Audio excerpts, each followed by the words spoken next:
Assalamualaikum warahmatullahi wabarakatuh dan salam sejahtera.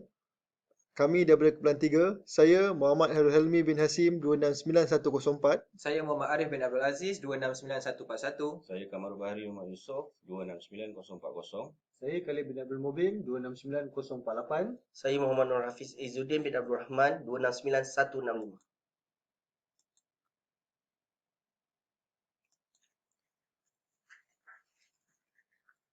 Kumpulan kami diberi tajuk Asas Komunikasi.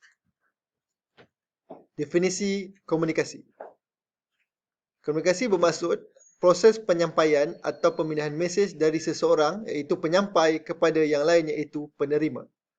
Proses mewujudkan kefahaman orang lain mengenai mesej yang disampaikan dan kedua-duanya mempunyai kefahaman yang sama.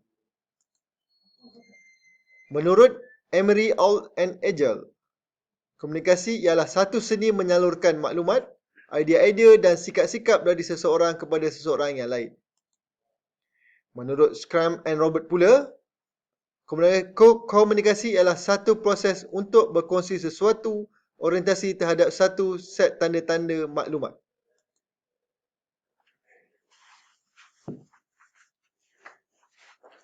Seterusnya, falsafah komunikasi. Apa itu falsafah komunikasi? Falsafah komunikasi bermaksud alam minda atau pemikiran semula jadi yang disebut sebagai berfikir. Falsafah adalah untuk berfikir secara mendalam dan bersungguh-sungguh tentang suatu perkara. Falsafah komunikasi adalah satu disiplin yang menelaah teori, metodologi, analitis, kritikal dan holistik secara teori. Ini adalah menurut Profesor Onong Ojana Effendi 2007. Terdapat 4 tonggak falsafah komunikasi. 1. Ontologi, iaitu ilmu komunikasi difahami melalui objek material dan objek formal. Kedua, aksiologi, iaitu mempelajari dan membincangkan manfaat yang diperoleh dari sains dan menyiasat sifat nilai baik etika dan estetik. Ketiga, epistemologi, iaitu cara atau kaedah untuk mendapatkan pengetahuan. Kemudian juga mengenai pengesahan dan kebenaran dari pengetahuan. Dan akhir sekali, logik, iaitu kajian terhadap prinsip-prinsip dan kaedah pemikiran. Dan ianya adalah sesuatu pemikiran yang dikomunikasikan atau disampaikan kepada orang lain yang mana merupakan suatu keputusan sebagai hasil dari pemikiran secara logik dan rasional. Kita beralih kepada konsep komunikasi. Apa itu konsep? Konsep adalah sebuah rancangan, idea atau pengertian diabstrakkan dari suatu peristiwa yang konkret dan bersifat kehadapan. Dan apa itu komunikasi? Komunikasi adalah pengiriman dan penerimaan maklumat atau berita antara dua orang atau lebih dengan cara yang tepat sehingga maklumat yang hendak disampaikan itu difahami.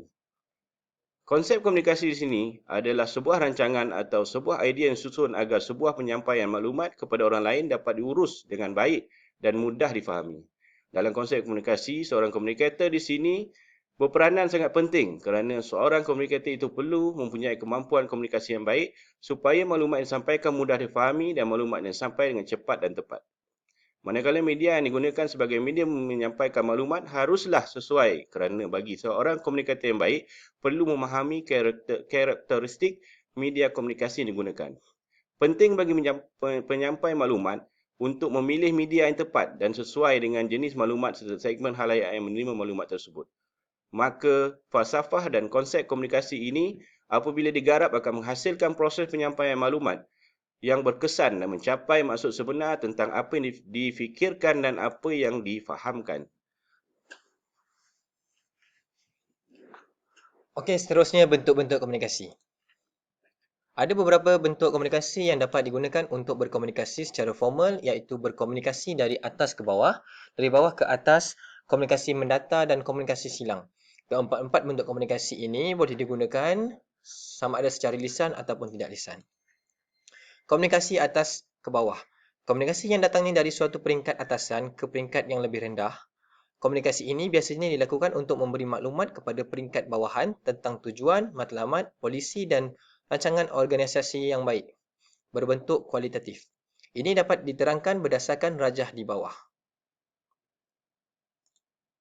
Komunikasi bawah ke atas.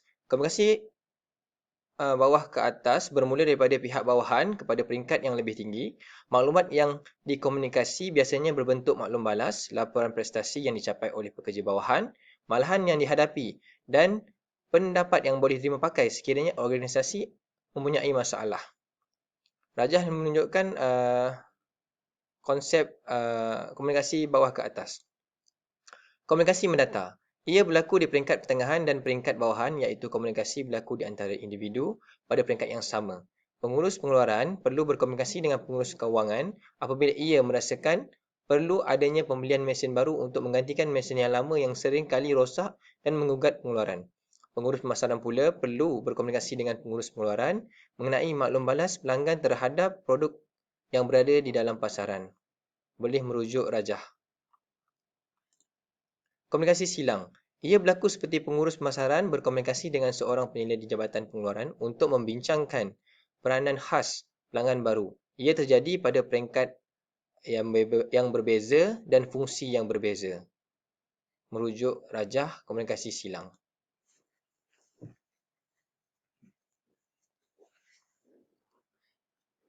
Gangguan dalam komunikasi. Apakah gangguan dalam komunikasi? Gangguan ialah sebarang bentuk halangan yang berlaku dalam proses komunikasi. Gangguan yang berlaku akan mengakibatkan penerima tidak dapat menerima mesej dengan jelas bagaimana yang disampaikan oleh sumber. Gangguan komunikasi terbahagi kepada dua jenis. Yang pertama, gangguan dalaman. Gangguan yang berpunca daripada diri penerima mesej. Contoh, emosi yang tidak stabil. Yang kedua, gangguan luaran, iaitu gangguan yang berada di luar kawalan penerima mesej. Sebagai contoh, bunyi bising. Unsur gangguan mula diperkenalkan oleh Shannon Weaver melalui model komunikasi klasik beliau pada tahun 1949. Tiga unsur gangguan oleh Shannon Weaver ialah psychological, physical dan sociological. Gangguan fizikal. Gangguan fizikal berlaku apabila punca gangguan itu datangnya dari keadaan sekeliling yang mengganggu tumpuan kepada suatu mesej yang hendak disampaikan. Contoh, bunyi bising kenderaan serta suasana persekitaran yang tidak selesa. Gangguan psikologikal. Ia berlaku disebabkan pemikiran atau tanggapan yang berbeza antara penghantar mesej dan penerima mesej. Tanggapan individu dipengaruhi oleh latar belakang, pendidikan, budaya, kepercayaan dan sebagainya. Contoh, jika setengah pihak terdengar bunyi loceng kecemasan, dia menganggap ia ada berlaku kebakaran, dan manakala satu lagi pihak bila terdengar bunyi loceng kecemasan menganggap tidak ada berlaku apa-apa. Gangguan sosiologikal. Gangguan ini berpunca daripada perbezaan dari segi persekitaran budaya dan sosial antara satu individu dengan individu yang lain yang dilihat dari segi aspek kaum, budaya, adat, agama dan sebagainya. Sebagai contoh, setengah